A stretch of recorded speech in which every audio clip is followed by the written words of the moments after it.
नमस्कार मित्रों, स्वागत है मेरे YouTube चैनल में। मैं आज आपको अर्जुन ने दुर्योधन की जान बचाई थी इस वीडियो के बारे में बताऊंगा। इस वीडियो देखने से पहले मेरे चैनल को लाइक, शेयर और सब्सक्राइब कर लीजिए और कमेंट बॉक्स में जय श्री राम, जय हनुमान और जय सीताराम अवश्य लिखिए।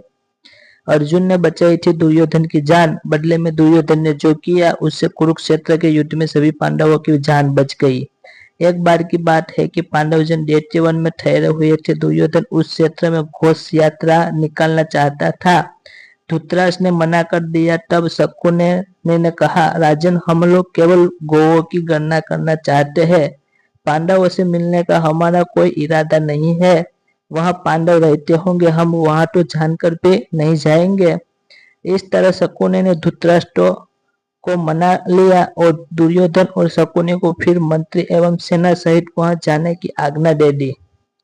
दुर्योधन गाय बछड़ों आदि की गणना करते करते वहां कुछ लोगों के साथ दैत्यवन के एक सरोवर के निकट पहुंच गया। वहां उस सरोवर के तट पर ही युधिष्ठिर आदि पांडव द्रौपदी के साथ कुटिया बनाकर रहते थे। वे उस समय राजश्री यज्ञ कर रहे थे। तभी दुर्योधन ने अपने सेवकों को आज्ञा दी कि यहाँ शीघ्र ही एक क्रीड़ा भवन तैयार करो। जब उनके लोग इस भवन का निर्माण करने लगे तो वहां के रक्षक मुख्य गंधर्वों ने उन्हें रोक लिया, क्योंकि उनके पहुंचने से पहले ही गंधर्वराज चित्रसेन उस जल सरोवर में क्रीड़ा करने के लिए पहुंचकर जल क्रीड़ा कर रहे थे। इस प्रकार सरोवर को गंधर्वों से घिरा देखकर दुर्योधन के सेवक पुनः दुर्योधन के पास लौट आए। दुर्योधन ने तब सैनिकों को आज्ञा दी कि उन गंधर्वों को वहां से निकाल दो, लेकिन उन सैनिकों को उल्टे पांव लौटना पड़ा। इससे दुर्योधन भड़क उठा और उसने सभी सेनापतियों के साथ गंधर्वों से युद्ध करने पहुंच गए। कुछ गंधर्व ने भागकर चित्रसेन को बताया कि किस तरह दुर्योधन अपनी सेना के साथ बलाट वन में घुसा है। तब चित्रसेन को क्रोध आया और उसने अपनी माया से भयंकर युद्ध किया। दुर्योधन, शकुनि और कर्ण को गंधर्व सेना ने घायल कर दिया। कर्ण के रथ के टुकड़े टुकड़े कर डाले। सभी भागने लगे, लेकिन चित्रसेन की सेना ने दुर्योधन और दुशासन को मारने की दृष्टि से घेर कर पकड़ लिया। कौरव की सेना के लोगों ने भागकर पांडवों की शरण ली और उन्होंने दुर्योधन आदि के गंधर्वों की सेना के घेर लिए जाने का समाचार युधिष्ठिर को सुनाया। युधिष्ठिर के समझाने पर भी गंधर्व नहीं माने तो अंत में अर्जुन ने दिव्यास्त्र का संधान किया। अर्जुन के इस अस्त्र से चित्रसेन घबरा गया। तब उसने अर्जुन के समक्ष पहुंचकर कहा, मैं तुम्हारा सखा चित्रसेन हूँ। अर्जुन ने यह सुनकर दिव्यास्त्र को लौटा लिया। फिर दुर्योधन आदि कौरवों को गंधर्व लोग युधिष्ठिर के पास लेकर आए और उन्होंने उन्हें युधिष्ठिर के सुपुर्द कर दिया। युधिष्ठिर सहित सभी पांडवों ने दुर्योधन, दुशासन और सभी राज महर्षियों का स्वागत किया। दुर्योधन ने परम मन से युधिष्ठिर को प्रणाम किया और अर्जुन से कहा कि इस एहसान के बदले कुछ मांग लो। अर्जुन ने कहा कि अभी नहीं, जब वक्त आएगा तब मांग लूंगा। दुर्योधन ने वचन दिया कि तुम जो मांगोगे मिलेगा। कुरुक्षेत्र का युद्ध और भीष्म के 5 तीर। एक रात शिविर में दुर्योधन ने भीष्म पितामह से कहा कि मुझे तो आप पर संदेह होता पितामह कि आप हमारी ओर है या पांडवों की ओर। मुझे लगता है कि पांडवों के प्रति आपके प्रेम के कारण आप पांडवों पर आत्मघाती प्रहार नहीं कर रहे हैं। आप जैसे शूरवीर योद्धा जो हजारों योद्धाओं को अपने एक ही बाण से मार सकता है, ऐसे में उसके प्रहार से पांडव कैसे बच सकते हैं। दुर्योधन के कटु वचन सुनकर भीष्म पितामह दुखी और क्रोधित हो जाते हैं। क्रोधित होकर भीष्म पितामह कहते हैं, तो ठीक है, मैं कल एक दिन में ही 5 पांडवों को मार दूंगा।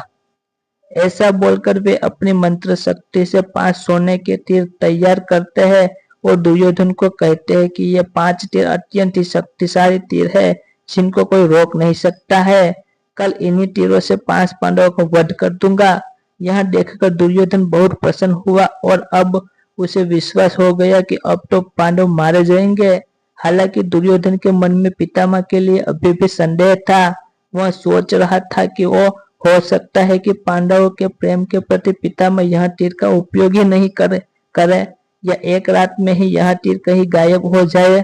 इस तरह की शंका के चलते दुर्योधन को एक तरकीब दिमाग में आई। उसने पितामह से निवेदन किया कि आप इन 5 तीरों को मुझे दे दीजिए। मुझे आप पर बिल्कुल भी भरोसा नहीं है। मैं यह तीर आपको केवल तभी लौटाऊंगा जब आप कल युद्ध के लिए तैयार होंगे। तब तक के लिए यह तीर मेरे पास सुरक्षित रहेंगे। पितामह ने दुर्योधन की बात मान ली और उसे तीर ले जाने की अनुमति दे दी। दुर्योधन उन 5 तीरों को लेकर अपने शिविर में वापस लौट आया और अगले दिन का इंतजार करने लगा। अर्जुन ने मांगा अपना वरदान। उधर पांडवों के शिविर में यह खबर पहुंच गई कि भीष्म पितामह चमत्कारी तीर से पांडवों को वध करने वाले हैं। श्री कृष्ण अर्जुन को सारी बात बता देते हैं। तब श्री कृष्ण ने अर्जुन से कहा कि तुम अभी जाओ और दुर्योधन से वे 5 तीर मांग लो। अर्जुन कहता है कि आप कैसा मजाक कर रहे हैं? भला दुर्योधन मुझे वहां तीर क्यों देगा? तब श्री कृष्ण कहते हैं कि याद करो, जब तुमने दुर्योधन को यक्ष और गंधर्वों के हमले से बचाया था, उस वक्त दुर्योधन ने तुमसे कहा था कि जिस तरह तुमने मेरी जान बचाई है, मैं तुम्हें वचन देता हूँ कि आवश्यकता के समय तुम मुझसे कुछ भी मांगोगे तो वह मैं तुम्हें दे दूंगा। यह सुनकर अर्जुन रोमांचित हो जाता है और वह तुरंत ही दुर्योधन के पास पहुंच जाता है और वह विनम्रता पूर्वक दुर्योधन से कहता है कि आज मुझे तुम्हारी आवश्यकता है, क्योंकि तुमने वचन दिया था कि तुम कभी भी तुमसे कुछ मांग लो। तो क्या तुम अब अपना वचन निभाने के लिए तैयार हो? दुर्योधन कहता है कि हाँ, मुझे याद आ गया। मांगो, तुम क्या मांगना चाहते हो? अर्जुन कहता है कि मुझे, यदि तुम क्षत्रिय धर्म और वचन के पक्के हो तो मुझे वो 5 स्वर्ण तीर दे दो तो जो तुम्हारे पास है। यह सुनकर दुर्योधन चौंक जाता है। फिर वह बड़े भारी मन से उन तीरों को अर्जुन को देकर अपना वचन निभाते हैं। इसकी जैसी मेरी नेक्स्ट रसप्रद वीडियो देखने के लिए मेरे चैनल को लाइक, शेयर और सब्सक्राइब कर लीजिए और कमेंट बॉक्स में जय श्री राम अवश्य लिखिए।